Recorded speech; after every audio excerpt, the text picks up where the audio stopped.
80 किलोमीटरचे रस्ते करायचे तर जेवढे म्हणून मेट्रोचे प्लॅनिंग आहेत ती सगळी खाली घाला. भुयारी रस्ता करायचा असेल तर मेट्रोला भुयारी करा, पण नवीन कुठले तरी रस्ते भुयारी करणार असं काहीतरी सांगून काही होत नाही. 20 मिनिटात पुणे मुंबई, पुढे त्याचं काय झालं कोणालाच माहित नाही.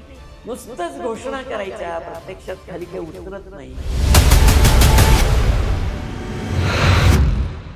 मुख्यमंत्री देवेंद्र फडणवीस यांनी अर्थसंकल्प मांडला. त्याच्यामध्ये पुण्यासाठी किंवा पुण्याचे जे मेट्रो असतील त्याच्यासाठी घोषणा झालेल्या आहेत. नितीन गडकरींनी गेल्या 15 दिवसात पुण्यामध्ये बैठक घेतली आणि अनेक प्रकल्प केले. सगळ्यात महत्त्वाचं म्हणजे पुण्यातनं भुयारी मार्गाची संकल्पना पुढे आणलेली आहे. 80 किलोमीटरची भुयारी मार्ग. काय म्हणजे खरंच पुण्याला याची गरज आहे का आणि ते शक्य होऊ शकतं का? नाही, मुळात आत्ता महाराष्ट्रात असे कुठे आहेत भुयारी मार्ग? 80 किलोमीटरचं तर शक्यच नाही. मुंबईत एक 8-9 किलोमीटरचा आहे, तेवढा सोडला तर कुठेच भुयारी मार्ग नाही. मग पुण्यात अचानक कसे उभे राहतील? आमचं म्हणणं त्याच्या पुढचं आहे, करायचं आहे ना. पुण्यामध्ये आता मेट्रोचा तुम्ही विस्तार करणार आहात. आज नगर रोडला वाघोलीपर्यंत मेट्रो न्यायचं चाललंय. तर नगर रोडची परिस्थिती इतकी वाईट आहे ट्रॅफिकची, प्रचंड ट्रॅफिक्स आहेत. वाघोलीला तर भयानक ट्रॅफिक आहे. भुयारी रस्ता करायचा असेल तर त्या मेट्रोला भुयारी करा.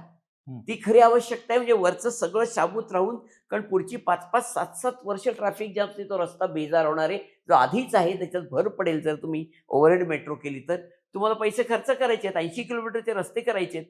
तर जेवढे म्हणून मेट्रोचे प्लॅनिंग आहेत ती सगळी खाली घाला पुण्यात. म्हणजे भुयारीच करा. कारण भुयारी मेट्रो होते का? होते, कारण आपण करून बघितली. स्वारगेट पासून ते शिवाजीनगरपर्यंतची जी मेट्रो आहे ती भुयारी आहे आणि ती होऊ शकतं. मग तशी करा.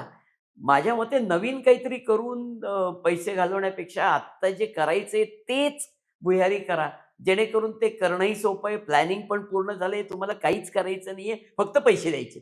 कारण मेट्रोचा DPR होईल त्यात तो आपापच भुयारीचा करा, सगळं होऊ शकतं. पण नवीन कुठले तरी रस्ते भुयारी करणार असं काहीतरी सांगून काही होत नाही. मुळात पैसे कोण देणार, कुठून देणार?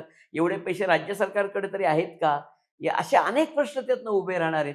आणि मग जसं हायपरलूप नावाचा एक प्रकल्प एक 7-8 वर्षापूर्वी त्याच्याबद्दल खूप गवगावा झाला. 20 मिनिटात पुणे मुंबई.